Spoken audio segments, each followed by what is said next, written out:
response to Hank's channel video on cynical young people and Neil Armstrong and stuff like that. And I'm doing this because I was in this like existential void type phase a couple months ago, and I was thinking the exact same things. Now I'm still pretty young and I have a pretty good chance of going through that phase again, which isn't a pleasant thought because I figured out a couple things since then, and I don't want to lose that kind of security. Probably am gonna lose it anyway. I guess I could think happy thoughts till then. Questioning things means I'm developing. Questioning things means I'm adapting to change. Questioning things doesn't change the fact that my house is affixed to a wealthy suburban wasteland. It's good because I don't want those poor fascists call me liberals getting in the way. I'm kidding, I'm kidding. I in fact am on the verge of becoming a poor liberal college student.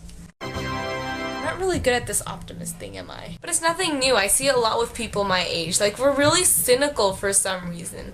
I don't know if this was like the same with like every young person in every generation. I haven't really heard about it, and I don't know, it seems like our cynicism is just more intense for some reason. I think part of the reason is really just the world we've grown up in. It's a big, uncertain world with big voices saying all these opposing things, and you never really know who to believe because they're always pointing fingers at each other. I mean, as a young person, you get disenchanted with all this bickering that all these different groups and labels do, and sometimes you just start internalizing and start suspecting other people every time they express something positive. And if you think about it, we're not very far from being kids when the world was so much simpler. Suburbs were a fun place to live because they were friendly and consistent, where parents made sure you were happy and fed, where the world seemed to fit in the palm of your hand for you to shape at your whim when you grew older. But you actually grow older and you kind of learn that all of that is kind of a lie. The world is not in the palm of your hands. Things are more complicated than that, and you're not as powerful and important as you thought you were. I think it's kind of worse for our generation because this time around it's kind of obvious that the people in charge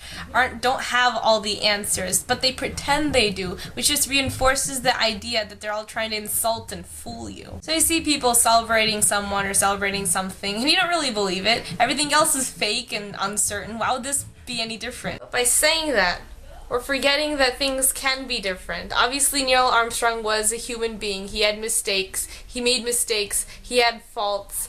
But despite all that, he did all these amazing and good things that deserve to be celebrated. Our species does a lot of crappy things, but Mr. Armstrong showed that we can attain the unthinkable and not make a big deal about it. Because of that, he represents a spark of hope for all of us in a dark sky. Thank you, Mr. Armstrong, and until next time.